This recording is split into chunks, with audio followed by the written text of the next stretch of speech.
Nacido en Greenville, Estados Unidos, el 9 de enero de 1878, John B. Watson formó parte de una familia extremadamente religiosa. Su madre sometió a Watson a un duro entrenamiento religioso que más tarde lo llevó a desarrollar una antipatía hacia todas las formas de religión y convertirse en ateo. Su padre alcohólico abandonó la familia para vivir con dos mujeres indias cuando Watson tenía tan solo 13 años de edad, lo cual hizo que presentara problemas de conducta, llegando incluso a ser arrestado. Estudió en la Universidad de Furman, obteniendo la licenciatura a los 21 años. Tras esto, decidió ir a la Universidad de Chicago, donde comenzaría a investigar los procesos de aprendizaje en la rata blanca. Sobre dicho tema, presentó su tesis doctoral a la edad de 25 años, siendo así el alumno más joven en doctorarse de la Universidad de Chicago, universidad que le contrató como profesor asistente. Tras 4 años trabajando ahí, se trasladó a la Universidad de Hopkins, en la que permanecería hasta 1920, y comenzaría sus estudios sobre los procesos sensoriales en los animales.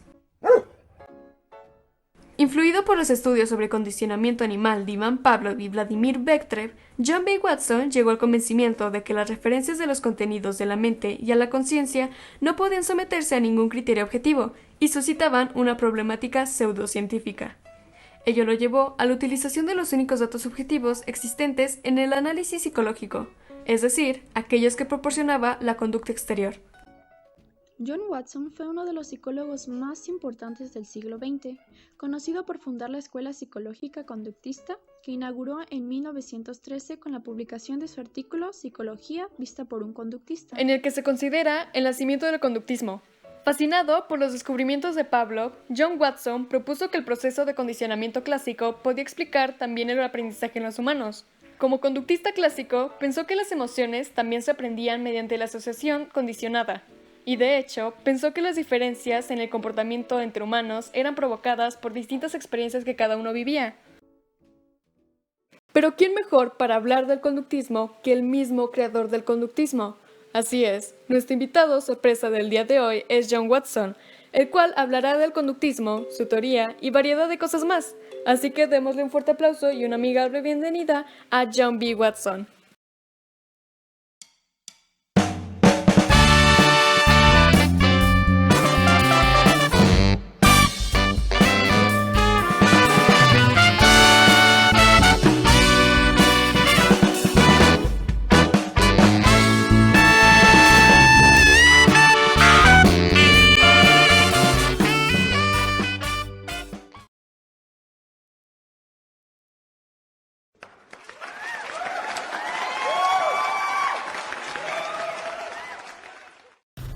Bienvenido, señor Watson. ¿Podría hablarnos un poco acerca del conductismo?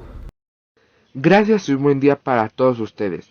Bueno, para mí el conductivismo es una rama de la biología objetiva centrada en la predicción y el control del comportamiento. Me refiero a que adoptamos una visión de continuidad biológica, entre otras palabras, que las leyes que rigen el comportamiento son las mismas que gobiernan las conductas de otras especies inferiores en la escala genética. A su vez, creo que leyes como la selección natural aplicadas a los seres humanos explican que dicha conducta es producida por el ambiente, y si ésta cumple su función adaptativa, se va a repetir. Y al contrario, las conductas que no ayudan a subsistir, se eliminan. Bueno, ¿y cómo crearon esta nueva rama conductista? Bueno, para ellos fueron 3 puntos principales los que consideré que me incitaron a crear esta nueva rama. El primero de ellos era la creencia de que la psicología debe ser objetiva, que en el estudio tradicional de la psicología no era posible. Por ejemplo, la introspección de Wundt, que solo se basaba en los datos aislados para explicar la psique humana, cosa que es muy simple al compararlo con el objetivo de una conducta. En segundo lugar, pienso que el objetivo de la psicología no es describir y explicar los estados conscientes, lo han estado haciendo los tradicionalistas, sino más bien predecir y controlar el comportamiento. Manifiesto, la psicología debe ser meramente práctica y mucho más preocupada por su efectividad, que la comprensión teórica y por lo último, y con tercer punto, al ser especie evolucionadas, no debemos separar la psicología entre humanos y otros animales, ya que a partir del estudio de la diferencia y similitudes entre especies diferentes podemos lograr el objetivo en la psicología y entender de mejor manera la conducta. Sabemos que bajo este manifiesto y su libro posterior de la psicología comparativa, fue galardonado con la presidencia de la APA, cuando ubicó a la introspección como un área fuera del estudio serio de la psicología y lo reemplazó por la conducta. ¿Podría explicarnos cómo y de dónde surgen estas ideas? Bueno, uno de mis colegas, el precursor de la psicología, me empezó a hablar acerca de estudios sobre reflejos condicionados, a los que se les conoce como condicionamiento clásico, del ruso Iván Plavón. Sin embargo, él estaba interesado en la respuesta fisiológica y no en el estudio de la conducta. Así que junto a Laszlo empezamos a replicar este modelo con humanos utilizando estímulos de electrochoque. ¿Qué? ¿Cómo que electrochoques? Bueno, uno de mis colegas, el precursor de la psicología, me empezó a hablar acerca de estudios sobre reflejos condicionados, a los que se les conoce como condicionamiento clásico, del ruso Iván Plavón. Sin embargo, él estaba interesado en la respuesta fisiológica y no en el estudio de la conducta. Así que junto a Laszlo empezamos a replicar este modelo con humanos utilizando estímulos de electrochoque. Las consecuencias de este hallazgo en personas hicieron que sus resultados no se pensaran en términos filosóficos, sino psicológicos, relacionándolas con las emociones, un tema de gran interés en la psicología en ese entonces. ¿Es verdad? Sí, es verdad. Bajo este modelo de aprendizaje podríamos suponer que aunque las reacciones emocionales a temprana edad son incondicionadas, podíamos condicionarlas bajo asociaciones con diferentes estímulos. Esto convertía a los niños en una fuente valiosa de investigación. Y aquí cuando aparece mi famoso y polémico experimento con Albert, un niño a quien bajo el modelo condicionamiento clásico quería inducirle el miedo hacia el animal. Watson pensaba que la conducta humana debía estudiarse exclusivamente con base en los comportamientos aprendidos. Para él no tenía sentido alguno hablar de los elementos genéticos, inconsciente o instintos. Lo suyo era estudiar únicamente el comportamiento observable.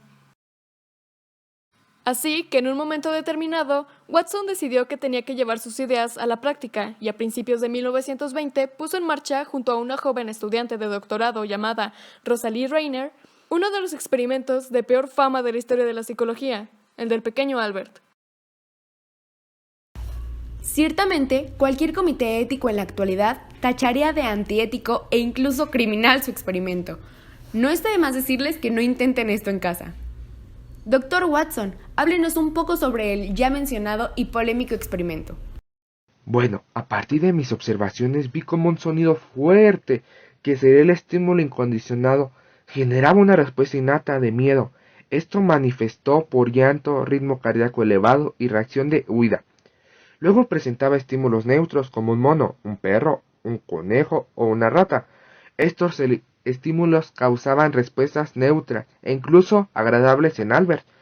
Posteriormente paraba los estímulos neutros con el sonido fuerte, lo que causaba la respuesta de llanto o huida. Al repetir esta asociación varias veces lograba que solo presentara el estímulo neutro, que ahora se llamaría condicionado. El niño tenía la respuesta incondicionada de miedo, que ahora parecía ser la respuesta condicionada. Esto lo repliqué con almohadas, máscaras, y el aprendizaje era el mismo. Lo interesante de este experimento fue que el niño empezaba a generalizar las reacciones, es decir, no le tenía miedo a una rata específica, sino a todas. Esto podía determinar el origen de las fobias. También es interesante que este experimento antiético solo se cuestionó su replicabilidad y las condiciones médicas previas a Albert, ya que algunos críticos decían que se trataba de un niño con hidrocefalia, la que quitaría valor al hallazgo, pero nunca se cuestionó sobre los daños que podría causar en el niño este tipo de experimentos, en fin, los años 20. Cambiemos completamente de tema. Hablemos un poco sobre su relación amorosa, extramatrimonial, con la coautora de la investigación, su estudiante Rosalie Reiner. Cuéntanos, doctor, ¿acaso ella lo condicionó?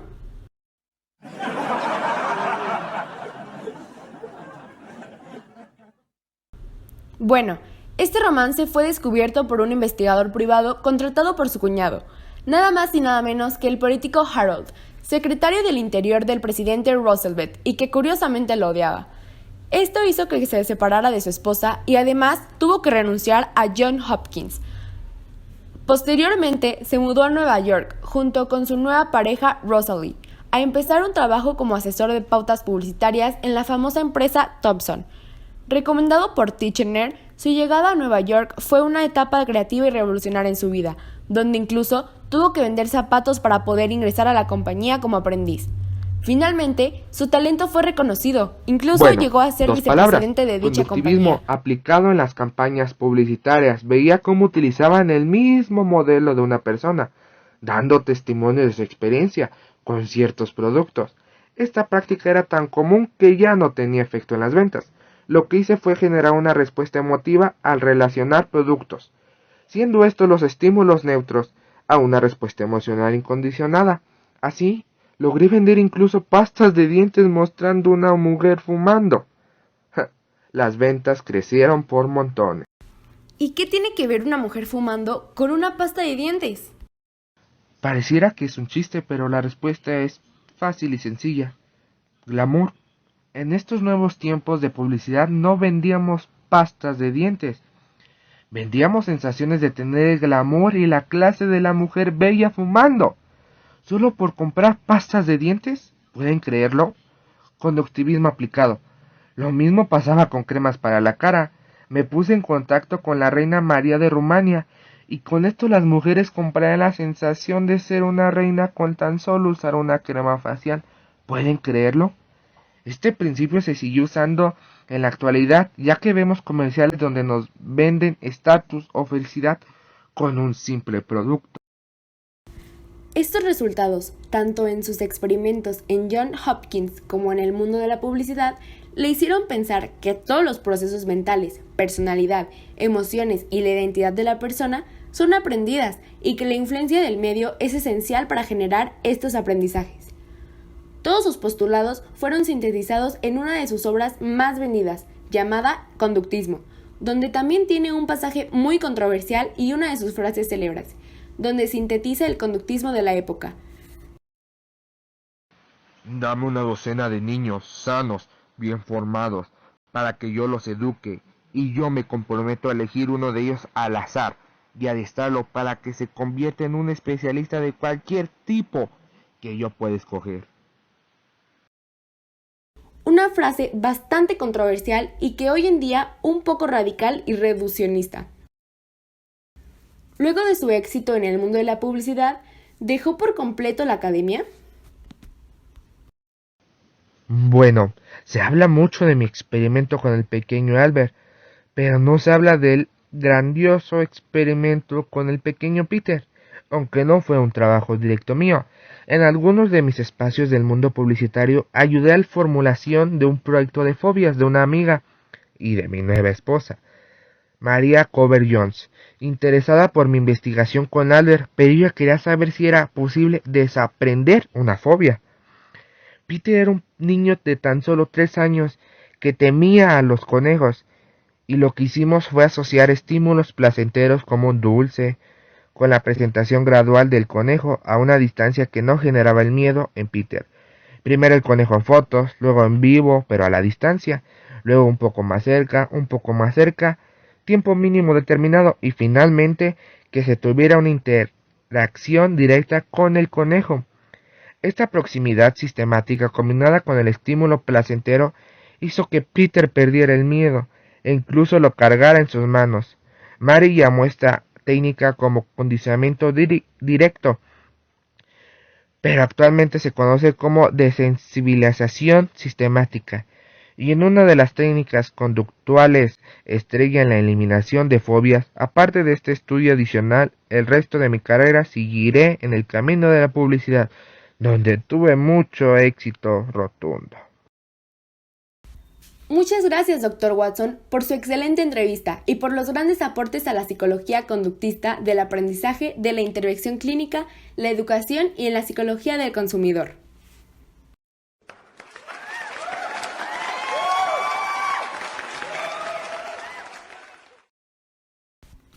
Lastimosamente, Watson aplicó su famosa frase de la docena de niños con sus 2 hijos, que aunque alcanzaron el éxito laboral, su vida emocional fue una completa tragedia, tanto que uno de ellos se quitó la vida y el otro intentó quitársela en varias ocasiones.